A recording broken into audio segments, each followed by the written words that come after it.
जी students अस्सलाम वालेकुम। Today we will study cancer and as the name indicates cancer is uncontrolled cell division. और यहाँ पे लिखा हुआ है इसके साथ मतलब कि इसका जो यहाँ ब्रैकेट में लिखे वर्ड्स हैं इसी को आप थोड़ा सा मॉडिफाई करेंगे तो डेफिनेशन बन जाएगी कि uncontrolled cell division is called cancer. तो ये इसकी डिस्क्रिप्शन इसकी डेफिनेशन बन जाएगी। तो देखेंगे कि कैंसर क्या प्रॉब्लम है। कैंसर देखेंगे कोई ऐसी कोई डिज़ीज़ नहीं, इन्फेक्शियस डिज़ीज़ हो कि बाहर से आने वाले कुछ जर्म्स जो हैं इसके पैदा करते हों, सिवाय रेट्रोवायरसेस के जो बाज़ का ट्यूमर पैदा कर देते हैं ह्यूमन बींग्स या एनिमल्स में। अदर देन दिस जो है कैंसर बेसिकली हमारे बॉडी का अपना एक प्रॉब्लम है, एक डिसऑर्डर है। इस केस में क्या होता है कि नेचर ने प्रोसेस ऑफ सेल डिवीजन को वेरी प्रिसाइजली कंट्रोल्ड फैशन में रखा हुआ है कि सेल डिवीजन सिर्फ उतनी हो जितनी जिस्म की रिक्वायरमेंट हो, नए सेल सिर्फ उतने बने जितने कि हमारे जिस्म को रिक्वायर्ड हैं। और अगर ये जो प्रोसेस ऑफ सेल डिवीजन है ये आउट ऑफ कंट्रोल हो जाए, यानी कि जो सेल्स बन रहे हों वो हमारी ज़रूरियात से ज़्यादा बन रहे हों, जितनी एक टिशू की रिक्वायरमेंट है उस टिशू से ज़्यादा जो है सेल्स बन रहे हों, तो ये सेल्स ज़ाहिर है अनवांटेड होंगे। और ये सेल्स जो हैं क्योंकि जल्दी में बने हुए होंगे, स्पीड में बने हुए होंगे, तो उस टिशू के लिए ये सेल्स जो स्पीड में बने हुए हैं और अनवांटेड हैं ये कोई यूज़फुल रोल प्ले नहीं करेंगे, उस टिशू का जो फंक्शन है वो परफॉर्म नहीं कर पाएंगे। और साथ ही इसमें जो एक दूसरा फैक्टर आ जाएगा वो ये कि ना सिर्फ ये कि ये कोई फंक्शन परफॉर्म नहीं करेंगे, बल्कि ये है कि बाज़ औक़ात ये हार्मफुल इफ़ेक्ट्स भी अपने शो करते हैं।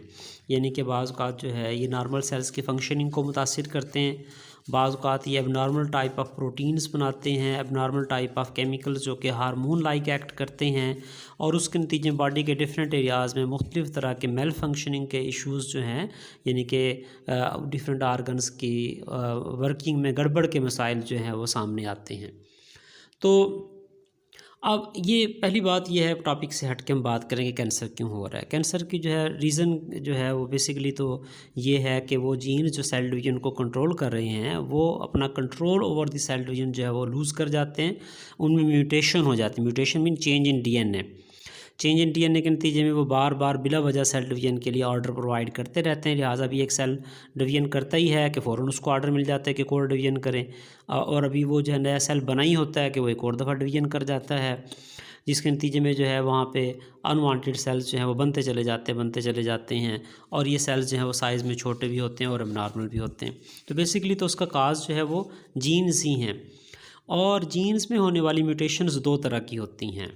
म्यूटेशंस मतलब चेंज इन डीएनए, या तो होगी स्पॉन्टेनियस म्यूटेशन। स्पॉन्टेनियस म्यूटेशन मतलब क्या होगी, जो खुद ब खुद हो जाए। अब इसकी ना कोई रीज़न नहीं होती। किसी भी लिविंग ऑर्गेनिज्म का कोई भी जीन, चाहे सेल डिवीजन वाला है या किसी और फंक्शन को कंट्रोल करने वाला, वो किसी भी वक्त जो है मेल फंक्शनिंग कर सकता है, यानी कि अपना फंक्शन जो है छोड़ सकता है या गड़बड़ कर सकता है। और वो जीन जो है जब अपना मतलब कि प्रॉपर तरीके से फंक्शन नहीं परफॉर्म करता, उसके नतीजे में कोई ना कोई अबनॉर्मेलिटी जो है वो सामने आती है। तो बहुत ज़्यादा मिकदार में जो कैंसर है वो इंड्यूस हो जाता है लिविंग ऑर्गेनिजम्स में, ह्यूमंस में भी, एनिमल्स में भी। लेकिन बहरहाल इसको कंट्रोल करने के भी नेचर ने कुछ मैकेनिज़म्स रखे हुए हैं।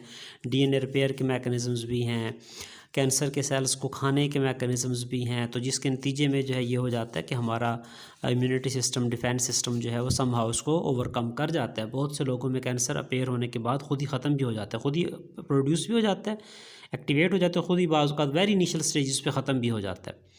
लेकिन कुछ लोगों में फिर ज़ाहिर है कि आगे जब काम चल पड़ेगा तो फिर काम गड़बड़ भी हो जाता है। तो उसमें एक तो केस स्पॉन्टेनियस म्यूटेशन का है। दूसरा केस क्या होता है, induced mutations. Induced mutations external factors की वजह से होती हैं। जैसे कि इसमें जो प्राइमरी रोल है वो है हमारी जो क्या कहेंगे अनहेल्दी हैबिट्स या अननेचुरल केमिकल्स का एक्सपोजर। अब अननेचुरल केमिकल्स कहाँ से आते हैं? नेचुरल केमिकल्स हमारे खुराक में बहुत से होते हैं जो कि हम फूड प्रिजर्वेटिव्स की फॉर्म में, फूड एडिटिव्स की फॉर्म में यूज़ कर लेते हैं। या जिस तरह की हम जो है तली हुई खुराक खाते हैं तो वो जो ऑयल होता है बार बार गर्म हो रहा होता है, ठंडा हो रहा होता है, तो उसके नतीजे में उसमें कुछ कार्सिनोजेनिक केमिकल्स जो है प्रोड्यूस हो जाते हैं। और ज़ाहिर है इसको रिप्लेस तो हमारे यहाँ नहीं किया जाता, वही ऑयल जो है बार बार इस्तेमाल होता रहता है। जैसे कि हमारे यहाँ ये पकोड़े, समोसे वगैरह, मछली वगैरह तलने के लिए ऑयल इस्तेमाल होता है, ये इसका केस है।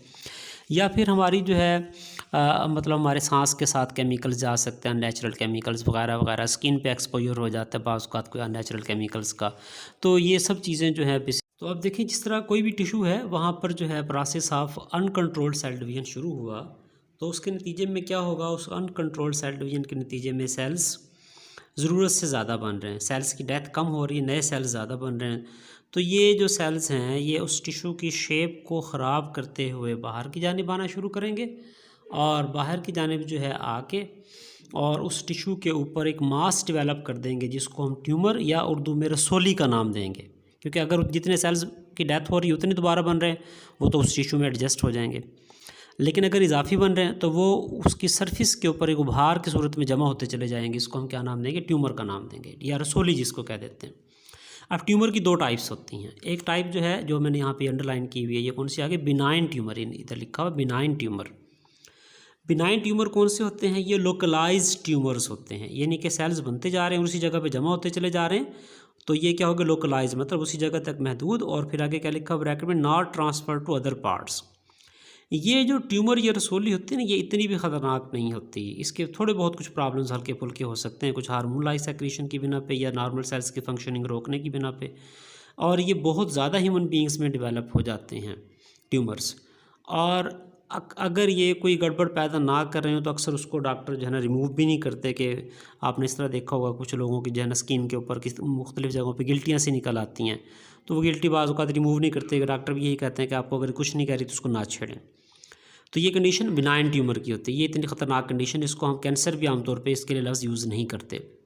कैंसर की टर्म जो हम यूज़ करते हैं वो मैलिग्नेंट ट्यूमर के लिए करते हैं। उस केस में क्या होता है, सेल्स जो है सेल डिवीजन के नतीजे में बनते चले जा रहे हैं, पहले पहले बनाते हैं, नो डाउट ट्यूमर बनाएंगे, लेकिन फिर क्या होगा, उसके फौरी बाद जो है ये डिस्पर्स होना शुरू हो जाते हैं, यानी कि सेल डिवीजन को कंट्रोल करने वाले जीन्स हैं डिस्टर्ब हुए, और साथ ही उन जीन्स के इफेक्ट्स ये सामने आए कि जो बेसल लैमिना है, मतलब एक बेसिक उसका जो शीट लाइक स्ट्रक्चर है या बंडल लाइक स्ट्रक्चर है, उसकी जो रिस्ट्रिक्शंस हैं उनको तोड़ के सेल्स उखड़ना शुरू कर देते हैं, अमॉर्फस प्रॉपर्टीज़ की रखते हुए वहाँ पे पहले मतलब कि ऐसे ही पाउडर लाइक से एक मास बनाएंगे बिखर के, और फिर वहाँ से ये सेल्स का पाउडर डिस्पर्स होना शुरू हो जाएगा, और ये ब्लड सर्कुलेटरी सिस्टम के ज़रिए से जो है फैलेगा, पूरे जिस्म के अंदर चला जाएगा। तो ये जो सेल्स इसके डिस्पर्स हो जाते हैं ना, ऐसे ट्यूमर को क्या नाम देते हैं, मैलिग्नेंट ट्यूमर, और इसी को हम जो है कैंसर कह देते हैं। इस कंडीशन को हम मैलिग्नेंसी कह देते हैं। और कैंसर के सेल्स का पूरे जिस्म के अंदर ब्लड सर्कुलेटरी सिस्टम के ज़रिए फैल जाना क्या कहलाता है, मेटास्टेसिस कहलाता है। ये 3 पॉइंट्स आपने short question point of view के लिए तैयार करने, इसलिए मैंने अंडरलाइन कर लिया, बिनाइन ट्यूमर, मैलिग्नेंट ट्यूमर और फिर मेटास्टेसिस। ये 3 अहम डेफिनेशंस हैं इस चैप्टर में से, क्योंकि वैसे भी शॉर्ट क्वेश्चन ही आते हैं, तो इस टॉपिक के ये 3 शॉर्ट क्वेश्चन वेरी इंपॉर्टेंट हैं। और मेटास्टेसिस की डेफिनेशन क्या लिखी हुई है कि this spread of tumour cells and establishment of secondary areas of growth is called metastasis. Primary area तो वो था ना जहाँ पे कैंसर इनिशिएट हुआ था, सेकेंडरी एरिया कौन सा हो जाएगा, जहाँ पे बाद में सेल्स पहुँचे और वहाँ पे जो है वो सेल डिवीजन का प्रोसेस जो है नॉर्मल होना शुरू करके वहाँ पे सेकेंडरी एरियाज ऑफ ग्रोथ या secondary areas of invasion create कर दिए। तो खून के ज़रिए कैंसर के सेल्स का फैल जाना क्या कहलाता है, अभी मेटास्टेसिस कहलाता है। अच्छा, फिर अब जो है ना इसके जो वो जो सेल्स वहाँ पे सेल डिवीजन के नतीजे बनेंगे उनकी प्रॉपर्टीज़ क्या होंगी, ये क्योंकि सेल आप देखें ना जल्दी में बने हुए हैं, तो ये आम सेल से मुख्तलिफ होंगे। कैसे भला, पहली बात यहाँ पे अंडरलाइन मैंने की, less differentiated than normal cells. Normal cells तो डिफरेंशिएटेड हैं, प्रॉपर अपना फंक्शन परफॉर्म करने के लिए स्पेशलाइज्ड हैं, लेकिन ये तो जल्दी में बने हुए सेल्स हैं, अभी स्पेशलाइज्ड नहीं हुए, अपने स्ट्रक्चरल फीचर्स इन्होंने डेवलप नहीं किए कि क्या हो गया कि इनके सेल डिवीजन के अगले सेल डिवीजन की तैयारी हो गई। और फिर exhibit the characteristics of rapidly dividing cells that is high nucleus to cytoplasm ratio. Cytoplasm इनका कम होगा, न्यूक्लियस जो है वो प्रोमिनेंट होगा। तो वजह क्या है, क्योंकि साइटोप्लाज्म अभी अपना मिसिंग साइटोप्लाज्म कंप्लीट करने का उनको मौका ही नहीं मिला कि ये डिवीजन कर गए। फिर प्रोमिनेंट न्यूक्लियाई, वाजे जो है वो न्यूक्लियाई होंगे, न्यूक्लियोलाई होंगे सॉरी, और मैनी माइटोसिस और बार बार सेल डिवीजन कर रहे होंगे। यहाँ पे साथ हम एक और टर्म भी जो है ऐड कर सकते हैं कि दीज आर माइक्रोसाइट्स। माइक्रोसाइट्स किसको कह देते हैं, कि जो स्मॉलर साइज़ के सेल्स होते हैं ना। माइक्रोसाइट्स इसलिए होंगे क्योंकि ये डिवीजन के नतीजे में बन रहे हैं, जल्दी जल्दी बन रहे हैं, तो आम सेल्स की निस्बत साइज़ में क्या होंगे भाई, छोटे होंगे ये। और फिर आगे देखेंगे कि कैंसर की रीजंस की तरफ ही चल पड़े। तो अभी हमने बात कर ली कि सोमैटिक सेल्स में आमतौर पे म्यूटेशंस होते हैं। सोमैटिक सेल्स किनको कहते हैं? बॉडी में दो तरह के सेल्स होते हैं, सेक्स सेल्स और सोमैटिक सेल्स। तो सेक्स सेल्स, स्पर्म एग्स, इसके अलावा जितने भी सेल्स होंगे वो क्या कहलाएंगे? Somatic cells. और वहाँ पे जो है कहा जाता है कि 3 to 20 डिफरेंट जीन्स की म्यूटेशंस कैंसर का बाइस बनती हैं। तो अब देखेंगे कि इसका ट्रीटमेंट क्या है। ट्रीटमेंट में इशू ये आ जाता है कि ये कोई बाहर से होने वाला क्योंकि प्रॉब्लम नहीं है, कोई जर्म नहीं है कि हम एंटीबायोटिक वगैरह खा लें, ये बॉडी का अपना इशू है। तो इसके लिए हम जो है रेडियोथेरेपी और कीमोथेरेपी का मेथड यूज़ करते हैं, जो कि आपने फर्स्ट ईयर में पढ़ा हुआ है। उसके अपने खैर साइड इफ़ेक्ट्स और मसाइल हैं, क्योंकि ये केमिकल्स या रेडिएशंस अगर कैंसर के सेल्स को डिस्ट्रॉय करें तो साथ ही साथ जो नॉर्मल सेल्स होंगे उनकी भी डेथ का बाइस बनते हैं। तो बहरहाल इसका ट्रीटमेंट अपनी जगह एक तकलीफ़ दे जो है और परेशान कुन अमल होता है, और अल्लाह ताला हर किसी को से बहाल महफूज रखे।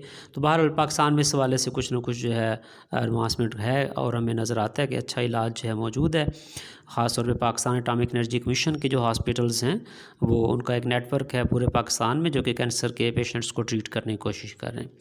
तो ये हमने माइटोसिस की एक एबनॉर्मेलिटी जो है आज स्टडी की कैंसर। कल इंशाल्लाह आगे चलेंगे, मियासिस की तरफ चलेंगे। ओके, अल्लाह हाफिज़।